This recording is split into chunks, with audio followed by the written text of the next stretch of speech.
नमस्कार दोस्तों आज ये वीडियो बहुत महत्वपूर्ण होने वाली है पूरे भारतवर्ष के लोगों के लिए, क्योंकि आज के टाइम पे हर एक दूसरा और तीसरा व्यक्ति ऐसा है कि जो लोन लेकर के बैठा है।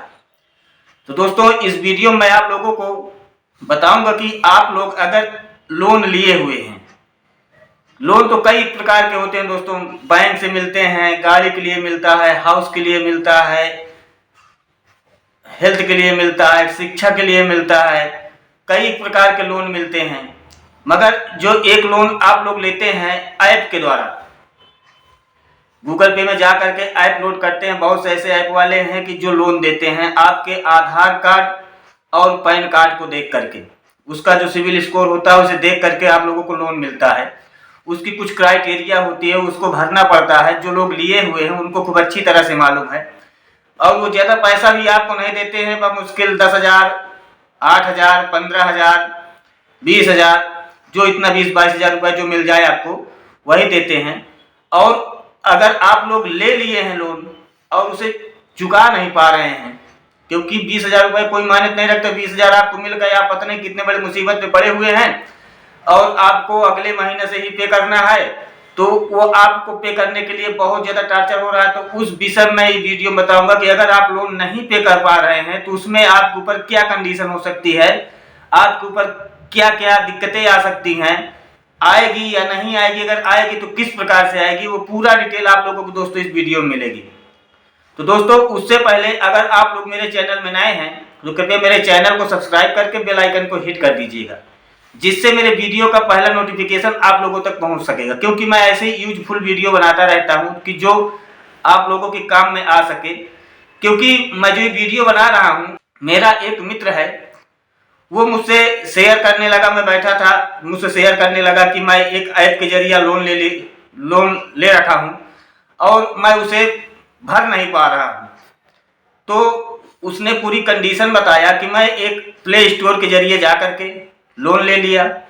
लोन मुझको मिला 16,000 रुपये का। 16,000 रुपये लोन में उसका 1500-1700 रुपये कट गए, प्रोसेसिंग फीस उसकी क्या पूरा डिटेल करके आया, 1500-1700 रुपये उसमें कट गए। उसके बाद उसके अकाउंट में पैसा आया, ऐप के जरिए जो लोन लिया था उसके अकाउंट में पैसा आ गया। अब वो पैसा जो आया दोस्तों तो काफ़ी दिक्कत में था, हॉस्पिटलाइज था उसके घर में कोई, तो उसमें वो पैसा लगा दिया। अब उसके पास इनकम नहीं थी किसी प्रकार के भी इतनी तत्काल में, और लोन का जो ड्यू था वो अगले महीना देना था, यही लगभग 3200 रुपये कुछ बता रहा था कि मेरे लोन का मंथली पेमेंट करना है, और वो लोन पे नहीं कर पाया। जब नहीं पे कर पाया तो उसके पास क्या हुआ दोस्तों कि आपके साथ भी होगा ऐसा, अगर आप लोग लिए हुए हैं, अब उसके पास फ़ोन आना चालू हो गया। जब फ़ोन आना चालू हुआ तो उसने कुछ रिक्वेस्ट किया, मगर थोड़ी देर के बाद फिर फ़ोन, थोड़ी देर के बाद फिर फ़ोन। मतलब जो ये एजेंट रिकवरी वाले होते हैं ये इतना ज़्यादा परेशान करते हैं, इतना ज़्यादा परेशान करते हैं कि वो बंदा इतना हताश था, इतना हताश हो गया कि हद से ज़्यादा, मतलब कि इतना दिक्कत बता रहा था कि मैं लाइफ में कभी नहीं हुआ जितना दिक्कत ये एजेंट रिकवरी लोग मुझे दे रहे हैं।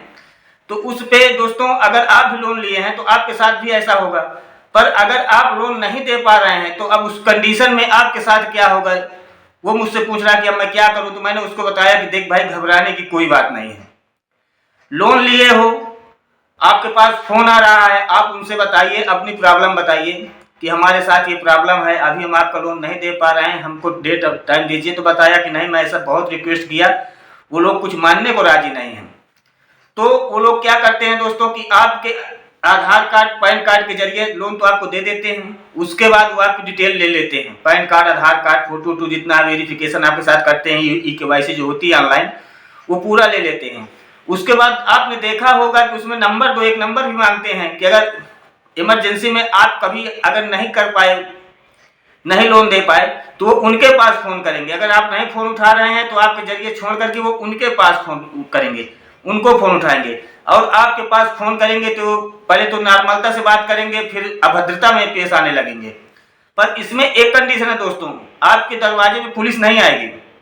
आप पुलिस से तो लोन लिए नहीं हैं, सरकार, गवर्नमेंट, स्टेट से तो आप लोन लिए नहीं हैं, न पुलिस फ़ोन करेगी आपके पास, न कोई वकील आपके पास फ़ोन करेगा, वकील अगर करेगा तो लीगल नोटिस भेजेगा, आपके पास फ़ोन क्यों करेगा वकील? तो ये आप ये बिल्कुल टेंशन फ्री हो जाए, क्योंकि उसके पास का एक बार ऐसे फ़ोन आए कि पुलिस वालों बन के, वकील बन करके फ़ोन आए, तो उसने कहा कि मेरे पास पुलिस वाले फ़ोन कर। मैंने कहा कि पुलिस फ़ोन क्यों करेगा आपके पास, वकील कोई फ़ोन आपके पास क्यों करेगा भाई? वो तो लोन आप वकील से नहीं लिए हैं, वकील इतना अनभिज्ञ नहीं है, वो करेगा तो लीगल नोटिस भेजेगा। तो वो बड़ा घबरा करके बैठा था, तो आप भी ऐसे ही घबरा करके बैठेंगे। तो दोस्तों इसकी कंडीशन ये है कि अगर आप लोन लिए हैं तो पहली बात तो अगर कहीं से भी आप लोन लिए हैं तो आप उसको चुकता कर दीजिए। 10-15 हज़ार कोई बड़ी बात नहीं होती है। अगर नहीं कर पा रहे हैं तो घबराइए मत, टेंशन मत लीजिए, कोई आपको फांसी नहीं चढ़ा देगा।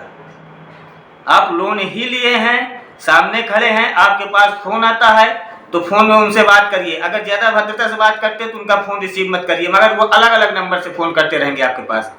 वो अपनी कोशिश छोड़ेंगे नहीं और आपको बहुत ज़्यादा टार्चर करेंगे। इतना ज़्यादा टार्चर कर देंगे आप कि आप खाना नहीं खा पाएंगे सही से। 2-4 लाख का लोन किसी से लिए रहेंगे तो इतनी दिक्कत नहीं आएगी जितना 10,000 के लोन में आपको दिक्कत आ जाएगी। वो इतना आप लोगों को टार्चर कर देंगे कि आप खाना नहीं खा सकते सही से। बाकी आप घबराना नहीं, किसी भी प्रकार के आपके ऊपर कोई दिक्कत नहीं आने वाली है। दिक्कत क्या आएगी? सिर्फ दिक्कत यही हो सकती है कि आप अपना आधार कार्ड दिए हैं, पैन कार्ड दिए हैं, तो एक क्रेडिट होती है, जैसे इंसान के समाज में एक क्रेडिट बन जाती है कि फला आदमी अरे भैया ये बहुत अच्छे इंसान है, बहुत बढ़िया इंसान है। तो ऐसे ही आपका एक सिविल स्कोर होता है, उसकी एक क्रेडिट होती है जो आप लोगों को कहीं से भी जाते हैं तो आपकी क्रेडिट देख लेते हैं, सिविल स्कोर जिसे बोलते हैं कि नहीं इसका जो मेथड है परफेक्ट है या नहीं है। तो देखेंगे कि इस बंदे का जो है सिविल स्कोर वो गड़बड़ कर देते हैं, उसको वो गड़बड़ कर देते हैं ताकि आपको कहीं से क्या लोन ना मिल सके दोबारा। ऐसे से अगर आप हो तो उनमें आपको भगोड़ा घोषित कर दिया जैसे जाता है, जैसे देश छोड़ के भाग जाए भगोड़ा घोषित हो जाता है, नौकरी छोड़ के चला गया भगोड़ा घोषित हो जाता है। ठीक इसी प्रकार आपका सिविल स्कोर वो गड़बड़ कर देते हैं और उसके अलावा आपके साथ वो कुछ नहीं कर सकते दोस्तों। न तो आपको आकर के उठा ले जाएंगे, ना आपको मार सकते हैं, ना आपको उनको गाली देने की अथॉरिटी है। हाँ वो फ़ोन में गाली जरूर देंगे आपको, पर आप उनका फ़ोन रिसीव करना ही बंद कर दीजिए। उनका फ़ोन आता है तो उनसे ये मत कहिए कि हम आपको पैसा नहीं देंगे, हमारे पास जब हो जाएगा हम आपको पैसा देंगे। बहुत से ऐसे लोन होते हैं दोस्तों, सेटलमेंट होते हैं, जब इंसान के पास नहीं रहता है, कुछ वो कर लिया है, खा लिया पी लिया, उसके पास कोई आय इनकम नहीं है, आज के टाइम में नौकरी मिल नहीं रही, रोजगार मिल नहीं रहा है, अब कहाँ से आप पैसा देंगे? तो उसके लिए आप घबराइए मत, उनसे बात करिए, भैया आप सेटलमेंट कर लीजिए। साल 6 महीना साल खड़ का हो गया तो सेटलमेंट कर लीजिए भैया। अपना दोनों तरफ से, जैसे आप कोई चीज़ खरीदने जाते हैं, कोई 1 लाख बोलता है, कोई 2 लाख बोलता है, कहते भाई चलो 1.5 लाख में फिक्स, 50 तुम बढ़ो 50 हम घटे, ऐसा होता है। तो सेटलमेंट भी लोन के होते हैं। पर अगर आपके पास आप लोन लिए हैं ऐप के जरिए तो आपका कुछ कर नहीं सकते हैं, सिर्फ फ़ोन ही करेंगे, आपके रिलेशन में फ़ोन करेंगे, आपके पास फ़ोन करेंगे और इतना ज़्यादा फ़ोन करेंगे कि आप बिल्कुल विचलित हो जाएंगे, घबरा जाएंगे। पर घबराइए मत, अगर आपके पास कहीं जुगाड़ बन रहा है तो दे दीजिए, भाई लिए हैं किसी दूसरे का तो दे देना एक अच्छी बात है। पर ऊपर वाले की दया से अगर कोई परिस्थिति ऐसी बन रही है आपके पास कि आपके पास नहीं है तो उसके लिए क्या करेंगे? तो मैं आप लोगों को एक चेतावनी दे रहा हूं कि आप कभी भी घबरा करके अपने ऊपर कोई ऐसा कार्य मत कर लीजिएगा, क्योंकि लोग बहुत डर जाते हैं, डराने से धमकाने से डर जाते हैं, वो आत्महत्या की कोशिश करने लगते हैं। तो ये चीज़ मत कर लीजिएगा दोस्तों, क्योंकि ये जितने एजेंट रिकवरी वाले होते हैं सब पैसे में वहाँ पे बैठे होते हैं, इनको सिर्फ एक ही उद्देश्य होता है कि फ़ोन करके आपको रिकवरी करवाना है। तो किसी भी प्रकार से बात करके आपसे रिकवरी करवाएंगे, पर आपके साथ कोई किसी प्रकार की दिक्कत आने वाली नहीं है। अगर आप नहीं दे पा रहे हैं तो हमारी नियत देने की है, अभी हमारे पास नहीं हो पा रहा है, जब हमारे पास होगा तो हम दे देंगे, अभी नहीं है कुल मिला करके। अगर हो जाएगा तो दे दीजिएगा, नहीं हो रहा है तो क्या करेंगे भाई? मैं कहता हूँ अगर मेरे पास नहीं है तो मैं क्या करूँगा, नहीं दे पाऊंगा तो उसमें न तो पुलिस वाले आपके दरवाजे पे आएंगे, न तो कोई वकील आपके पास फ़ोन करेगा, ना पुलिस फ़ोन करेगा। ये जितने का फ़ोन आपके पास आएंगे सब चूतिया बनाने वाले होते हैं, और इनके ऊपर आप अफवाह में मत जाइएगा। आराम से खाना पीना खाइए घर पे बैठ करके, जब आपके पास होगा सेटलमेंट कर लीजिएगा। लोन के बहुत सेटलमेंट होते हैं, जो ब्याज होती है ब्याज भैया माफ करो, जो मूलधन लिए अपना पहले 2,000 रुपये काट लेते हैं लोग। अगर 10,000 देते हैं तो 10,000 आपको मिलता कहाँ है? 90,000 मिलेगा, 1,000 रुपये तो पहले ही काट लेते हैं, पहले वो अपना ब्याज वाज सब काट लेते हैं। उनके पास इतना काम है रहता है, आपको चूतिया बनाने वाला ढंग रहता है। तो चूतिया तो स्टार्टिंग से बना रहे हैं, तो चूतिया बनाने वाली क्या बात है? हमें इमरजेंसी तो ले लिए, अब इस समय नहीं हो रहा, नहीं दे पा रहे हैं, जब होगा तो दिया जाएगा। तो आराम से आप लोग रहिए दोस्तों, खाना पीना खाइए, उनको फ़ोन करने दीजिए, इनका फ़ोन रिसीव मत करिए। जब हो जाए तो मनसा बना के रखिएगा कि हाँ लिए हैं तो दे दिया जाए, उसमें क्या दिक्कत है। मैं ये नहीं कहता कि आप दूसरे का पैसा लेकर के खा लीजिए, ये उद्देश्य गलत है, सामाजिक तौर पे भी गलत है, पर नहीं, जब होगा तब जरूर दे दीजिएगा। दोस्तों आशा करता हूँ कि वीडियो आप लोगों को बहुत अच्छी लगी होगी। अगर अच्छी लगी हो तो कमेंट करिएगा और शेयर करिएगा ताकि और लोगों तक ये बात पहुँच सके। धन्यवाद।